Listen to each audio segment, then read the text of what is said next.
Hai guys, balik lagi di Beyond the Bricks. Sekarang kita masih di Bali dan kita akan house tour di rumah yang desainnya terinspirasi dari goa. Penasaran kan? Yuk ikutin house tour ya.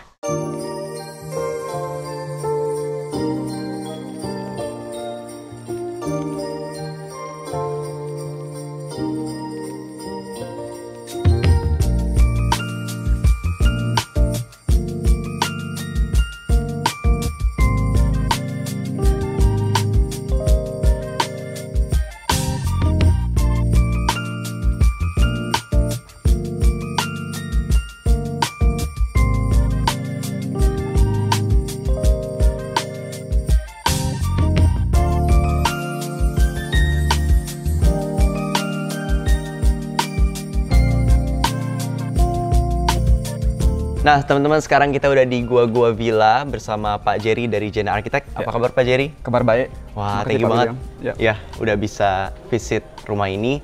Menarik nih, aku boleh nanya nggak soal mungkin dari luas lahan dan luas bangunannya itu berapa sih? Oke, untuk lahan villa ini sendiri dia luasnya 1 are atau 100 meter persegi. Terus untuk bangunannya dia total luasnya itu 90 meter persegi, atas dan bawah ya kayak gitu. Terus untuk villa ini sendiri itu ukuran lahannya itu 6x17 ya gitu. Jadi lumayan memanjang dia ukurannya. Iya. Oke, kalau gitu boleh diceritain nggak mungkin dari style arsitekturnya atau kayak konsep awal itu gimana sih, boleh diceritain nggak? Oke, sebenarnya untuk proyek ini cukup unik ya untuk konsepnya itu sendiri, karena dari request dari klien itu saat ketemu sama kita, dia maunya bikin villa yang ada karakternya yang kuat gitu. Terus dia juga terinspirasi dari gua gitu. Makanya nama villanya Gua Villa gitu. Gua. Terus kita coba implementasikan konsepnya, jadi bentuk bangunannya itu kita buat curve gitu. Jadi kayak terkesan seperti gua kayak gitu. Nah kalau buat materialnya kayak mungkin tadi gua, apakah ada kesinambungannya dari itu? Ya, kita coba kejar dari segi teksturnya ya gitu. Jadi dari owner dan dari kita pun sepakat kita nggak mau dindingnya itu flat atau rata seperti villa atau rumah pada umumnya gitu. Jadi kita coba agak bereksperimen juga nih, cari tekstur dinding yang tetap punya karakter tapi sesuai sama konsep kita gitu. Jadi kita pilih dinding tekstur seperti ini. Jadi teknisnya kita buat menggunakan pasir cor gitu. Biasanya pada umumnya kan kalau pleseran tuh dindingnya kita pakai pasir halus kan, jadi hasilnya juga halus gitu. Jadi biar mendapatkan dinding yang agak kasar dan berpori seperti ini, kita pakai pasir cor kayak gitu. Jadi tetap jadi kayak natural gitu ya? Natural, betul gitu. Ini pun juga challenging sih, kita bikinnya beberapa sampel sampai dapat nih sesuai apa yang kita mau gitu. Soalnya kan biasanya kan tukang tuh biasanya mereka melesternya pasir rata, lurus kayak gitu kan. Saat kita uji dengan teknik seperti ini, mereka juga perlu waktu untuk untuk mencoba biar dapat sesuai sama yang kita mau teksturnya seperti itu. Oke Pak, mungkin kita bisa lihat kali ya dari entrance-nya sendiri. Boleh diceritain nggak dari pintunya dulu? Oke. Jadi untuk entrance ini kita sebenarnya rumahnya atau villanya ini kita nggak ada carport ya. Jadi karena konsepnya villa kita lebih menekankan pada sepeda motor kayak gitu. Makanya kalau dari depan kita lihat sangat simpel dan minimalis untuk ruangannya gitu. Jadi bentuk lengkung untuk entrance-nya dan kita kasih pintu yang cukup besar nih, seperti gerbang seperti itu, yang menggunakan kayu bingkai untuk pintu eksteriornya ini kayak gitu. Sliding door ya juga. Sliding door, betul. Sekarang kita ke mana nih Pak? Ini area entrance-nya. Jadi di area entrance ini kita juga mau sesuatu yang hijau gitu. Jadi kita masuk, kita mau lihat kebun dulu nih. Jadi kayak semak belukarnya gua-gua inilah gitu. Jadi nggak langsung flat tembok semua atau beton semua. Kita mau agak soft dikit nih di area entrance-nya gitu. Makanya ini agak lebat kan kita buatnya kan. Jadi banyak jenis tumbuhan juga yang kita kombinasikan di sudut ini kayak gitu. Dan diletakkan di sini tuh dengan bentukan kayak lengkungan ini tuh emang sengaja atau gimana Pak? Ya, kan kalau kita misalkan ada dua opsi nih, kita mau buat kotak atau lengkung kan. Kalau mau buat kotak nanti kesannya terlalu formal, terlalu rapi gitu. Jadi kita buatnya agak curve biar dapat nih kesan naturalnya kayak gitu. Oke. Berarti dari entrance sendiri itu ini termasuk namanya teras, mungkin teras dulu kali ya? Iya, betul. Sebelum masuk ke area villanya. Area villanya. Selain di luar sini, aku tadi notice juga ada satu elemen di sini tuh, ini apa ya Pak? Ini apakah pintu? Ini pintu ya Pak? Ya, ini dari segi entrance kita juga menempatkan 2 ruang storage ya. Jadi yang di sisi sini itu untuk ruang MEP, jadi ada tandon di sini, ada water filter, ada lain sebagainya. Kalau yang di sini dia lebih ke untuk storage untuk klien gitu.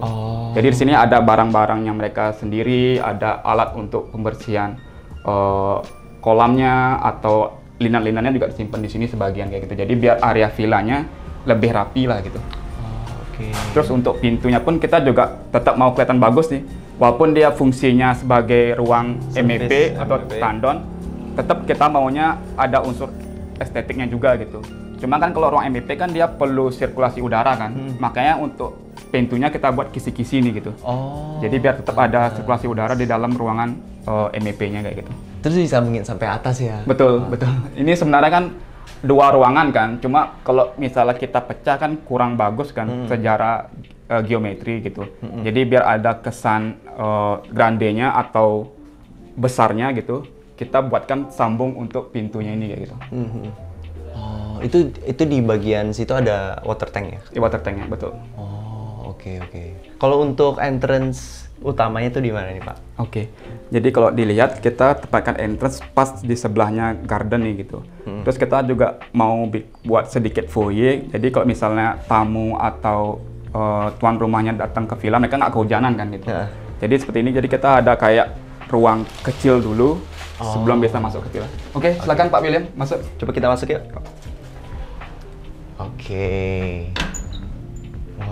Oke, silakan Pak William.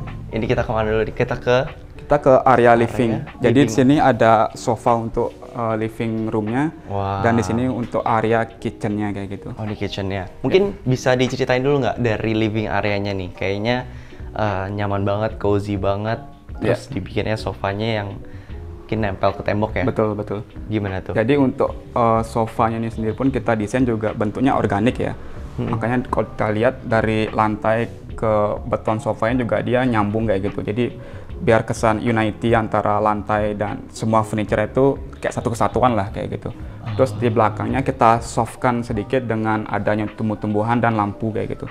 Terus karena ukuran cukup panjang ini kan biasanya tamu-tamu juga bisa relax duduk santai di sini sambil lihat ke kolam atau ke gazebo kayak gitu. Jadi kalau misalnya dia nyambungin sama lantai itu dia pakai material apa nih Pak? Nah, untuk lantai ini sendiri kita keseluruhannya pakai lantai teraso ya. Jadi dari lantai 1, lantai 2 sampai ke poolnya pun kita semuanya pakai satu material gitu. Pakai teraso ya? Pakai teraso gitu. Ini pun juga kursinya juga? Sofanya juga sama. Juga jadi ya? Beton sofanya ini kita pakai teraso juga. Materialnya sama, pakai yang di dinding juga kayak gitu.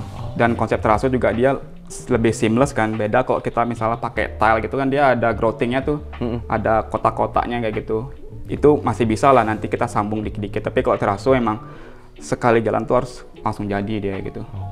Oke. Pak, pengen nanya dong tentang bagian area kitchennya ini, boleh diceritain nggak? Kayaknya tadi dengan lingkungannya itu juga masuk ke sini juga ya? Betul. Nah jadi untuk kita juga coba konsisten juga kan dengan konsep curve-nya itu sendiri. Jadi di area kitchenan pun juga kita implementasikan juga bentuk lengkungnya, terutama di area kompornya kayak gitu. Jadi untuk hood-nya kita buatkan kayak kabinet seperti itu. Itu materialnya kita pakai kayu jati. Itu kayu jati. Untuk fix furniture-nya semuanya kayak gitu. Terus untuk yang paling uniknya itu di sisi island ya. Iya, tadi aku notice ini bener-bener kayak batu asli gitu ya. Betul. Emang ini batu asli? Betul. Nah ini pure batu asli satu utuh nih sebesar ini kayak gitu. Gimana cara pasangnya ini, Pak? Untuk teknisnya ini lumayan rumit ya gitu. Jadi sebelum ini dipasang, dinding belakang ini kita nggak kerjakan dulu gitu. Terus untuk waktu pemasangan tuh kita menggunakan 2 crane. Jadi crane yang satunya di sebelah kiri, satu lagi sebelah kanan. Jadi masing-masing mereka pegang batunya dan dimasukkan ke area villa kayak gitu. Emang ini dari klien yang mau bawa batu segede ini? Ya kita propose, kan kita biasanya kalau meja island tuh kan standarnya pasti furniture atau teraso atau kayu atau HPL kayak gitu kan. Kan kita biar lebih kuat nih karakter gua-guanya atau cave-nya itu pastinya harus ada bentuk realnya lah dari batu itu sendiri kayak gitu. Jadi kita coba ajukan ini dan klien happy, walaupun emang cukup challenging ya, karena kita nggak boleh salah nih, karena sekali taruh kita nggak bisa geser lagi gitu. Benar. Seperti itu. Terus setelah ditaruh ini bentuknya juga nggak serata ini, jadi masih agak berantakan kayak gitu dan sebagainya. Setelah tempatnya udah benar, baru kita ukir nih semuanya nih. Jadi top table ini kita potong rapi. Terus untuk si basin ini sendiri pun kita pahat juga bentuk lengkung kayak gitu. Jadi ini satu kesatuan sama meja islandnya ini.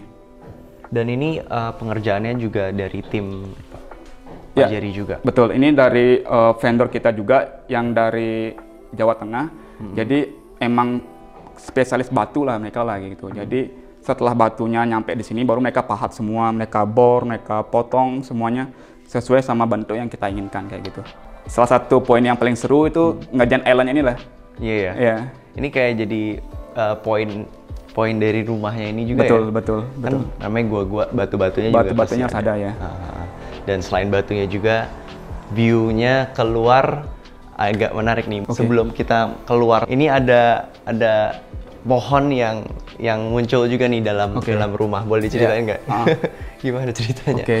Kan kita mau agak lebih soft tapi sesuatu yang menarik kan di dalam villa ini sendiri. Karena kebetulan kita juga untuk waktu kita memplanning denahnya, denahnya itu juga nggak flat, jadi ada double volume gitu. Jadi untuk mengisi double volume ini sendiri, kita tempatkan satu pohon palem nih di tengah-tengah ini. Jadi kita emang planning dari awal, jadi di sekeliling pohon palem itu udah kita siapkan konkrit, biar nanti waktu mereka tumbuh nggak merusak lantai, lain sebagainya kayak gitu. Biasa kalau misalnya mau disiapin konkrit itu, kayak pot gitu kan sebenarnya ya? Betul. Itu tuh kayak ada ketebalan khusus gitu nggak sih yang harus diperhatiin? Dari sini sih untuk pohon palemnya ini kita siapkan 2 lapis ya. Lapis pertama itu kita pakai buis beton, itu kita tumpuk kurang lebih 3 atau 4 biji. Baru kita cor lagi sisi dalam, jadi biar lebih aman untuk keseluruhannya. Selain kita nyiapin konkrit betonnya juga, kita siapin juga tuh pipingnya gitu. Jadi misalnya kalau kita siram-siram dan sebagainya, airnya juga langsung terserap ke bawah gitu. Berarti harus ada pipingnya juga. Betul. Kalau misalnya concern nih, ini kan bakal lebih tinggi ya. Gimana nih kalau misalnya tumbuh tinggi? Sebenarnya kalau dibandingkan, ini kan proyeknya selesainya tuh di akhir tahun 2023 ya, jadi udah 1,5 tahunan lah kan, kurang lebih. Ini tinggi pohonnya sebenarnya udah nambah sekitar semeteran gitu. Lumayan ya? Lumayan cepat, karena kita juga pencahayaan lumayan bagus kan untuk palem ini sendiri kan, dan ownernya pun juga sangat bagus untuk perawatannya gitu. Mereka ngasih pupuk dengan rajin, nyiramnya juga bagus ya gitu. Jadi kalau misalnya nanti palemnya udah sampai ke ceiling dan sebagainya ya, mau kita harus ganti gitu. Sebenarnya kemarin atau awal kita konstruksi sempat dibahas juga kan, misalnya opsinya pakai tanaman palsu kan, tapi kayaknya sayang kan konsepnya gua tapi kita pakai tumbuhan palsu kayaknya agak bertentangan gitu loh. Jadi kita ambillah challenge-nya itu. Jadi nanti kalau misalnya palemnya udah agak tinggi ya kita ganti dengan yang baru kayak gitu. Dan ini mungkin dilihatnya tertutup kayak gua kan sebenarnya konsepnya tertutup ya sebenarnya. Tapi ini banyak bukaan-bukaan cahaya juga ya. Jadi maksimal pencahayaan juga. Sekarang kita lihat nih view dari dalamnya ke taman luar. Wah, ini ada pool area sama ada gazebo juga ya. Betul. Jadi ini juga sebagai focal point juga di area villa ini juga sendiri ya.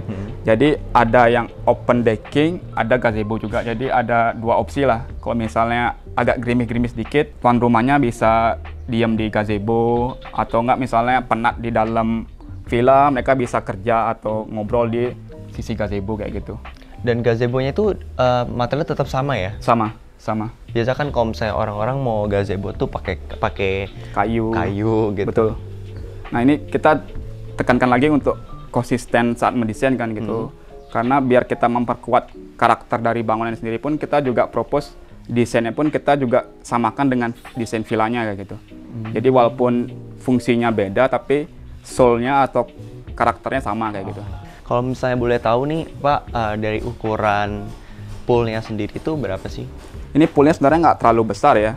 Jadi sebenarnya kalau untuk renang kurang sesuai, cuma nyaman untuk berendam kayak gitu. Berendam ya? Karena di Bali kan kadang ada saat tertentu agak panas kan. Jadi untuk berendam ini nyaman kayak gitu. Kemarin juga daripada kita poolnya kita panjangkan, mending kita kalahkan sedikit, tapi dapat garden yang lebih luas kayak gitu. Garden. Betul. Kalau tanaman di sini tuh berguna untuk kayak selain privacy dari luar juga. Betul. Juga akhirnya juga ada sun shading juga ya. Betul. Jadi akhirnya nggak gitu panas banget. Betul.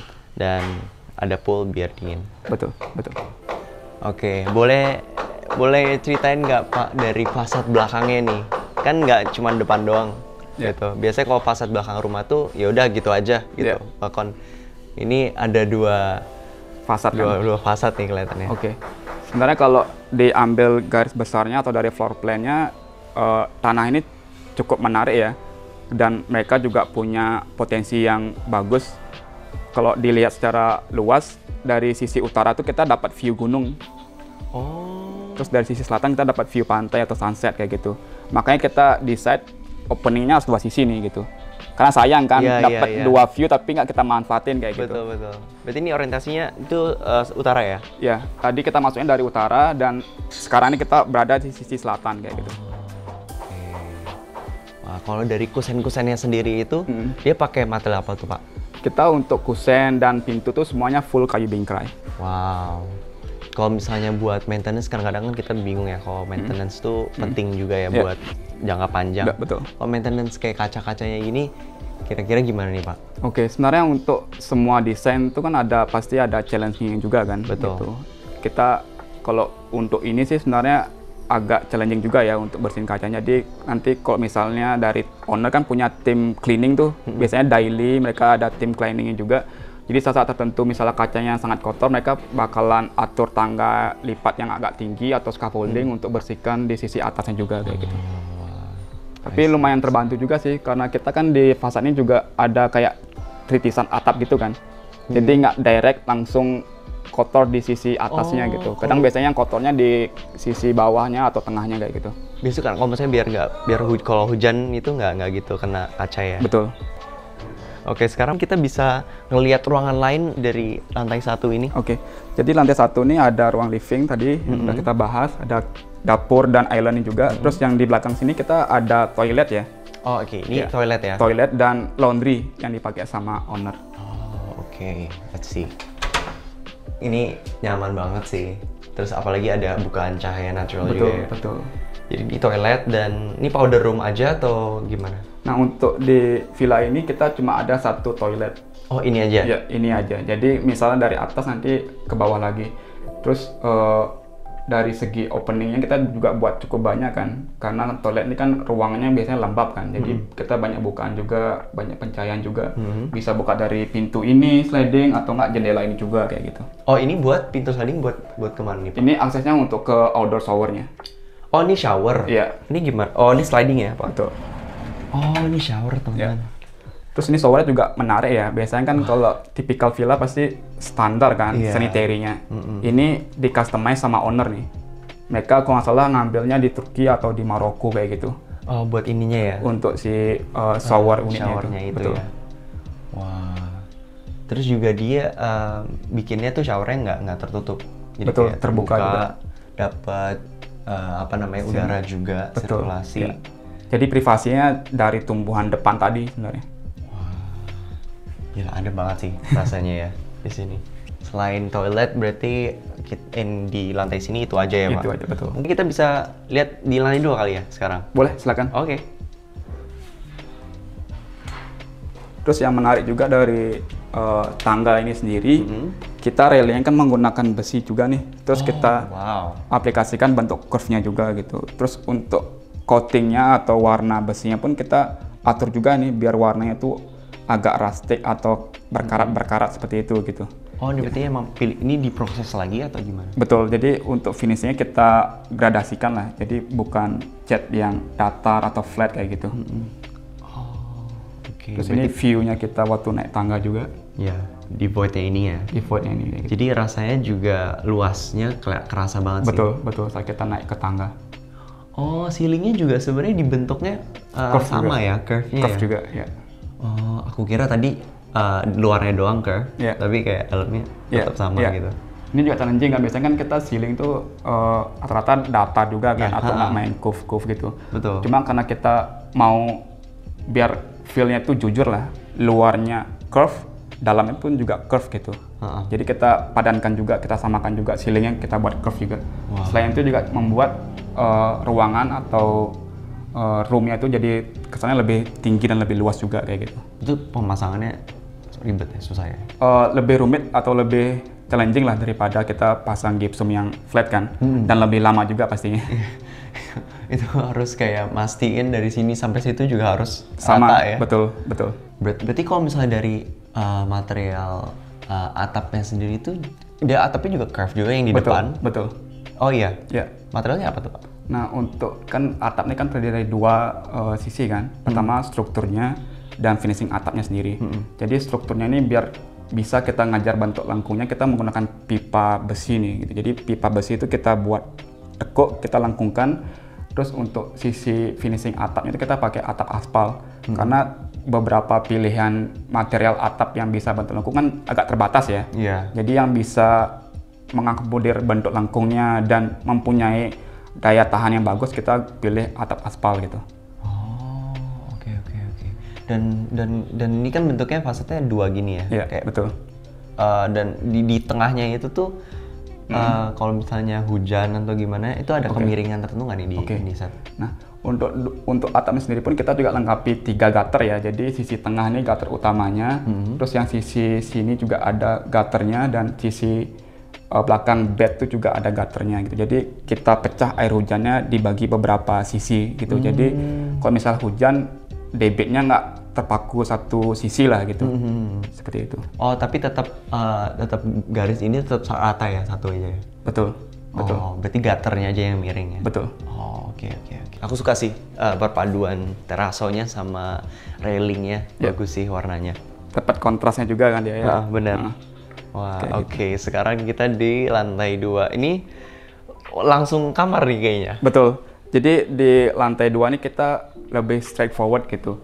Jadi ruangan di sini sebenarnya untuk tempat tidur aja. Jadi nggak ada ruang tambahan. Jadi kita buatnya open. Nah, sesuai sama yang tadi saya bilang juga, di sisi bathroom nih sisi yang view yang terbaik juga ya. Jadi opening yang di sisi utara itu view-nya persawahan, pegunungan juga gitu. Terus yang di sisi selatannya bisa lihat sunset atau view laut kayak gitu. Wah, iya ya. Dan jadi ini juga udara juga lewat ya? Betul, jadi secara cross ventilation juga cukup baik karena kan dua sisinya kita buka kan. Jadi kadang kalau cuacanya lagi adem-adem gitu, kita nggak usah pakai AC gitu. Benar. Itu juga lumayan menghemat juga lah. Terus kalau dilihat juga cahaya mataharinya juga open banget kan. Jadi kalau nggak terlalu mendung, tanpa hidup lampu pun sebenarnya juga enak gitu. Jadi efisien juga ya sebenarnya. Lumayan. Dan apalagi juga high ceiling. Jadi kayak udara panas juga ke trap di atas ya. Betul. Selain itu boleh ceritain nggak konsep dari master bedroomnya ini? Oke. Dari master bathroomnya, kalau dilihat Pak William, untuk bed frame-nya ini atau dipan kita buatnya pakai batu juga nih gitu. Tapi beda dengan island yang di kitchen. Ini kita buatnya beton dulu, baru kita cladding dengan batu gitu. Oh, karena berat ya kalau misalnya. Berat dan membani beton juga kan gitu. Iya, benar. Terus tapi kita pilih batunya juga yang mirip-mirip dengan island itu sendiri gitu. Jadi tapi kayak batu juga ya? Iya, sama. Ya. Maksudnya rasanya juga kayak batu padahal cuma cladding doang ya? Betul. Terus di sini ada small wardrobe. Dan aku juga notice ada kelambu nih, emang salah satu part of the concept atau gimana nih, kayak romantis banget ya sebenarnya. Iya.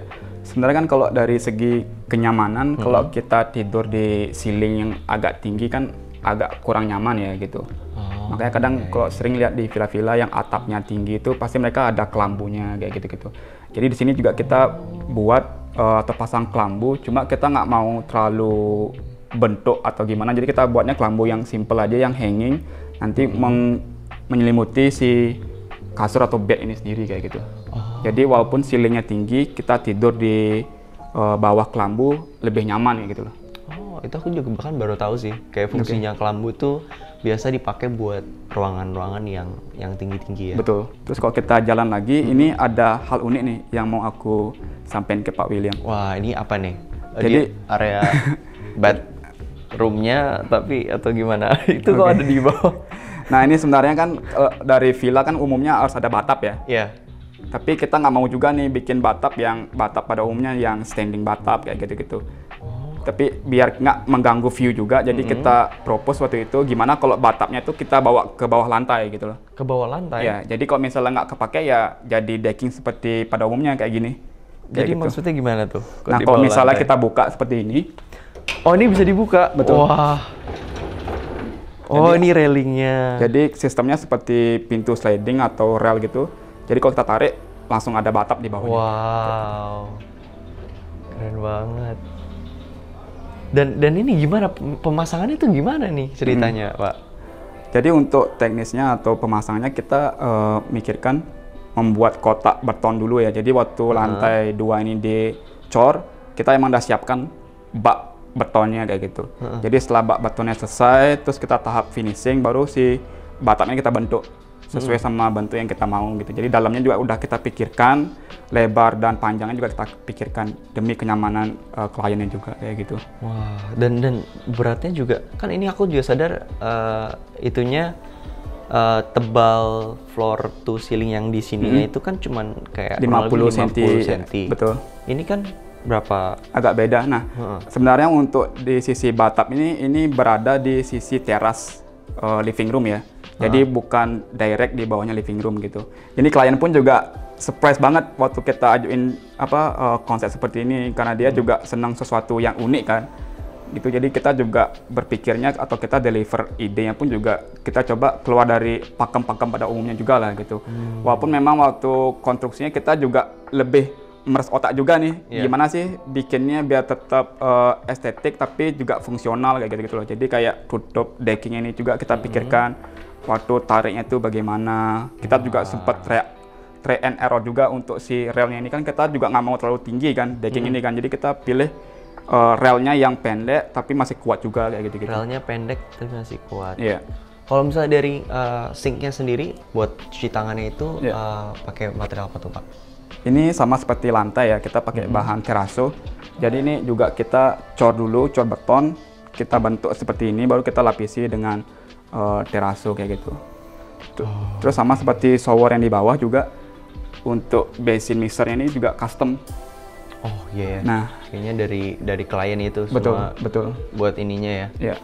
Karena dia juga nggak mau sesuatu yang standar juga kan si ownernya gitu. Iya. Tapi challenging-nya memang mungkin nanti tips and trick-nya juga. Karena kadang kalau sesuatu yang custom tuh ukurannya beda kan. Benar. Dari brand-brand yang udah biasa kita pakai. Jadi emang harus benar-benar diperhatikan juga adjustment-nya waktu pemasangan kayak gitu. Oh, gitu harus didesain lagi dong ya. Harus betul. Di-adjust lagi di lapangan kayak gitu. Kalau soal kayak tantangan-tantangan dari konstruksi ini kita bisa ngobrol-ngobrol lagi di bawah kali ya? Boleh. Oke. Yuk kita ngobrol-ngobrol di bawah.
Oke, sekarang aku pengen nanya-nanya nih soal durasi penting dari desain sampai konstruksi itu berapa lama sih, Pak? Oke, untuk desainnya sendiri kurang lebih itu 3-4 bulanan ya. Karena kita kan dari awal, karena tanahnya juga bukan satu petak tapi memanjang gitu kan. Jadi kita seperti biasanya ada konsep block plan yang dulu. Kita sama owner mau pastiin dulu nih, kita mau bagi berapa villa, terus per villanya itu mau ada berapa bedroom, kayak gitu-gitu. Terus setelah itu selesai, baru kita biasanya lanjut ke gambar desain skematik, baru lanjut ke construction drawing atau gambar kerja gitu. Terus untuk konstruksinya sendiri itu kurang lebih 7 bulanan ya. Dari awal 2023 Februari atau Maret itu selesainya sampai di akhir tahun 2023 juga kayak gitu. Kalau misalnya soal kayak ini kan di Bali nih kita kan, dari owner sendiri tuh dia ownernya orang Bali lokal atau orang luar? Oke, kebetulan ownernya ini dari luar ya. Terus owner ini sendiri pun juga kenal sama kita dari temannya mereka juga yang udah kita pernah buatin villanya gitu. Jadi referensi mulut ke mulut lah gitu. Biasanya kalau orang luar kan mereka lebih trust itu kalau dapat referensi dari temannya kan. Kadang mereka juga nggak berani tiba-tiba nyari orang dari sosial media atau lain sebagainya. Iya, bener sih. Jadi kalau udah ada yang jadi, mereka happy dengan hasilnya, baru mereka biasanya lebih trust kayak gitu. Oh, boleh diceritain nggak mungkin dari ketemuan sama klien gimana prosesnya? Waktu itu kita lagi ngerjain villa temannya kliennya ini ya gitu. Terus dia mampir ke proyeknya, lihat berjalan oke, terus sampai selesai juga gitu. Jadi saat villanya udah selesai, ownernya decide kayaknya aku mau bikin juga deh villa satu di daerah sini kayak gitu. Terus dia minta tolong ke kita juga untuk bantu nih pilih-pilihin lahannya yang cocok atau yang sesuai kayak gitu. Jadi kita bantu, waktu itu kita dikasih pilihan 3 atau 4 opsi lahan kan. Jadi kita berikan dari sudut pandang arsitek aja. Oh yang ini nih bagus nih lahannya, view-nya ke sini, tapi nanti konstruksinya bisa mahal karena lahannya jauh lebih rendah daripada jalan dan sebagainya kayak gitu. Mungkin terus yang lahan berikutnya mungkin kita juga bilangin nih potensi kebisingan juga nih karena dekat sama jalan, terlalu banyak sama tempat tinggal juga dan sebagainya kayak gitu-gitu. Jadi pas pilih lahan ini itu yang beda sama lahan lainnya? Betul. Akhirnya apa? Karena dari segi lingkungan masih tenang ya, terus belum banyak konstruksi juga, terus view-nya yang tadi kita bahas juga. Jadi lahan ini ada 2 potensi lah, ada view gunung di sisi utara dan view laut dan sunset di sisi selatannya kayak gitu-gitu. Oke, I see. Kalau soal budget kira-kira boleh di-spill nggak nih? Oke. Total budgetnya ini kurang lebih sama furniture ya, kurang lebih 1,7-an gitu. 1,7-an? Iya, itu cost yang paling besarnya di sisi atap sih sebenarnya sih. Karena atap lengkung itu kan bentuknya agak beda kan dan challenging kan. Jadi strukturnya biasanya kalau misalnya villa pada umumnya kita pakai baja ringan kan costnya lebih murah, terus atapnya genteng. Karena kita mau ngajar bentuk lengkung ini kita harus ada betonnya dulu di 2 sisi. Terus kita pakai struktur baja, pipa kayak gitu. Terus penutup atapnya juga pakai atap aspal yang kita tahu costnya yang paling mahal lah. Untuk finishing atapnya lah kayak gitu dibanding genteng atau material lainnya kayak gitu. Kalau misalnya teman-teman pengen nanya lagi nih soal karya-karya lainnya itu, bisa nanya kemana nih Kak? Pak? Oke, kita bisa, kita ada akun Instagram di Jena Architect, dan kita juga ada website juga Jena Architect. Kita post beberapa karya-karya kita di IG dan di website. Mungkin teman-teman yang mau tertarik melihat karya kita lebih jauh bisa melihat ke Instagram atau website kita. Oke, langsung saja teman-teman. Mungkin dari situ aja Pak. Thank you banget buat house tour-nya kali ini. Sama-sama. Teman-teman kalau pengen nanya langsung aja ke komen dan jangan lupa untuk like, share dan juga subscribe. Bye bye. Okay, thank you. Bye bye.